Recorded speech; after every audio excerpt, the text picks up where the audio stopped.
There's a deer plot update. This is all corn channel seed. This is a 98-day corn, but come up really good for all the rains we've got. I would say it's really good, but you can see it's a little hairy out here. Got some grass growing, nothing too crazy.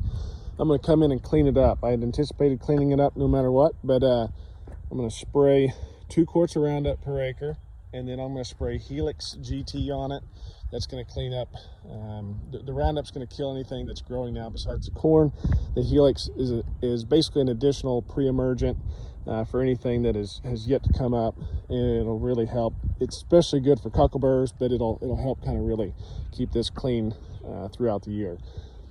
The one thing I would recommend, if you want to come through and you want to reseed your plots, maybe you want to come in and overseed with turnips or wheat or something later on, pre-emergents aren't always your best friend. Maybe one pass a little lighter than normal, you're going to have some problems with some growth of grasses and stuff later on in the year. But that's only if you want to overseed later in and do the oats or turnips or wheat, whatever that may be. So that's something to think about.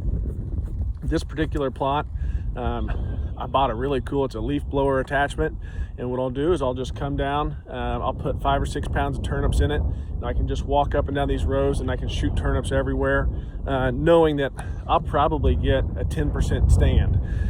However, 10% of 6 pounds of turnips is a whole lot of turnips. It'll help with soil fertility for the next year.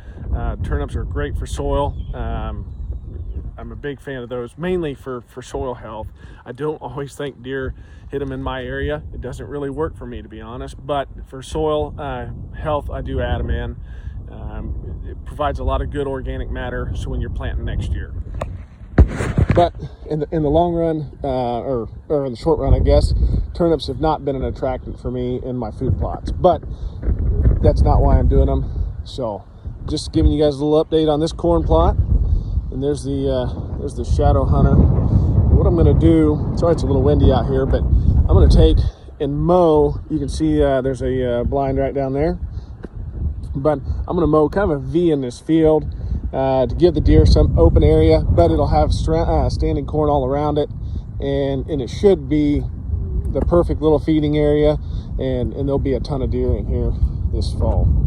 So just sometimes what works for me may not work for you, but this is what has proven to work for us in the past, and we keep doing it because it works. So give you guys, I explained, that we're going to mow kind of a V shape in this field. The reason we do that, deer tend to utilize mowed corn more than they do standing corn. So we're going to mow that V probably around the 1st of November to really start to bring in the bucks, mainly the does, so the bucks will come in. I would imagine they'll both be using it regardless, but this particular field has been kind of a killing field the last few years.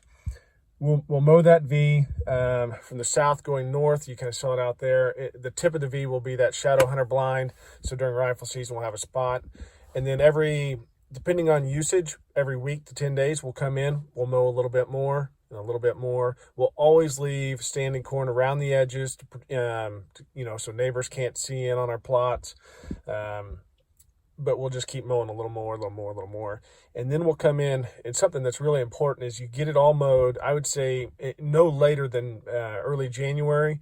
Get it all mowed down, get it all on the ground, because what will happen is you're going to end up with a lot of volunteer, and you're probably going to have to go back to a soybean the next year instead of having corn. That is a problem. I'm dealing with that problem this year around a duck plot. So I couldn't mow my corn because it was around a duck plot. So once I finally got all the corn knocked down, is like I think February 10th roughly, and got it all knocked down. Now I have a ton of volunteers. So yesterday I did a little test with some chemical called Volunteer. It's actually, a lot of people use it on their clover. It's called Select. Volunteer is the generic version of that, and I just sprayed up and down the rows. Kind of wanted to see exactly if there was going to be any leaching issues with it. So I did a test on 10 rows or so that were not, I wouldn't call it an important area. So going to see how that works out. But the turnips I talked about earlier, I'll do those. I'm going to start probably the 1st of August. I'll come in here with it. This is a 3-acre plot. I said 6 pounds earlier. I'll probably be closer to 8 pounds. and I will walk up and down the rows and just seed turnips with that leaf blower, and it'll shoot them probably 15 feet. So I can walk up and down those rows and just with that leaf blower shoot the turnip seeds everywhere, and just keep going back and forth. And like I said, it'll probably have a 10% germination rate. I've never had that high of a germination rate when I've used a pre-emergent, especially when I went with Lexar and then Helix. But at 10%, and like I said, 8 pounds turnips, that's a lot of turnips that'll still come up. So it'll really help with the organic profile of the soil, and next year have better soil conditions.